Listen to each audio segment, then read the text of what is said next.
Hello and welcome to my channel. In this video I'll be talking about why cheaters don't seem to get banned, and why there's an increasing number of people cheating in FPS games.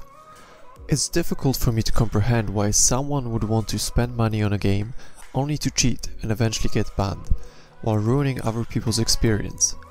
I've spent hundreds of hours playing my favorite titles like Battlefield, Counter-Strike, Call of Duty, GTA 5 or even Final Fantasy XIV. And with a wide range of game genres, I've managed to meet people cheating or exploiting game mechanics.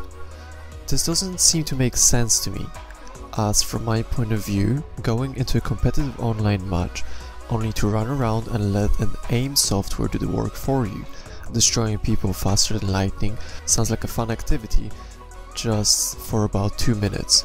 So why do people do it in competitive games? I suppose in a game like GTA 5, after spending a significant amount of time, it gets fairly boring, so people start using cheats to unlock cars, weapons, houses and more, which makes sense, as it makes the game fun and replayable, just because there's so much content you can carry on repeating, and it may seem as if you're gaining diminishing returns from the time you invest. And a quick cheat allows you to have fun for hours. Although when I think about competitive games, this doesn't really apply, because we play the game to be better than others, but not superficially. I read a few articles to try and better understand why people cheat, and what I've gathered is that some people do it to boost accounts and sell them off. In games like CSGO, which are heavily competitive mode reliant, people have made a business out of selling ranked accounts, and I'm sure that's the case in many more games, where someone makes very good money from boosting accounts. Similarly to real money trading in Final Fantasy XIV or World of Warcraft, where people control over 50 accounts at once to farm money to sell off. So except for some short-term fun, it seems that cheating is used for financial gain, which suggests that there is enough demand for someone to run a business on cheating in games. I'm sure people have their own reasons for buying ranked accounts in games like CSGO, for either bragging rights or not having to grind through the ranks, and a reason for that might be loss of rank due to inactivity, or someone's original account getting banned. Other than that, it seems counterproductive for someone to purchase a rank account, as they'd probably get wrecked by the competition and de-rank anyway.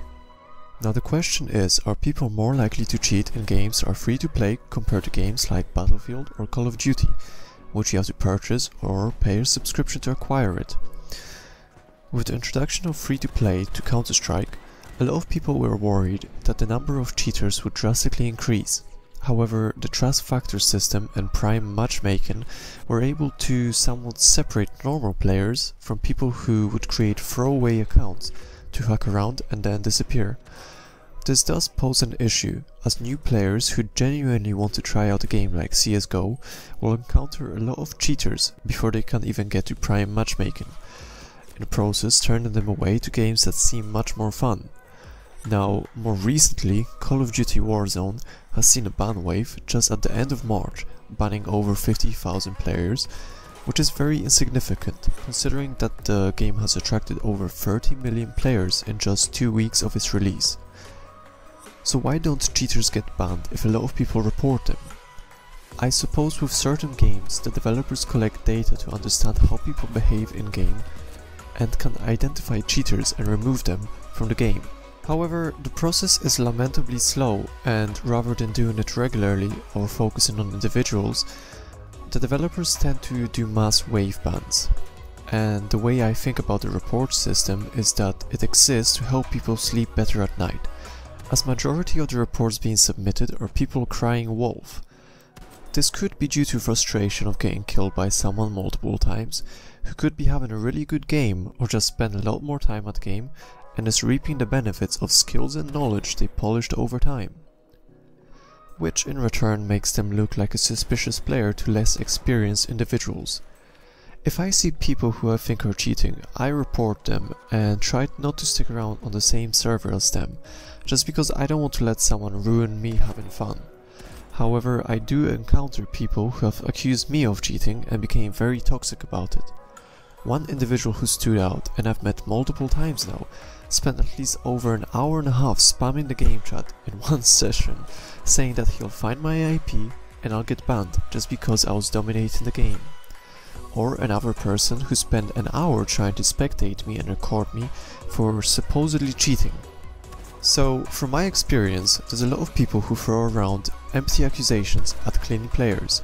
Therefore, the report system is drowned with inquiries of people who swear that they saw someone cheating, being abusive, or anything else that's reportable, which makes it harder for the management team to deal with all the cases.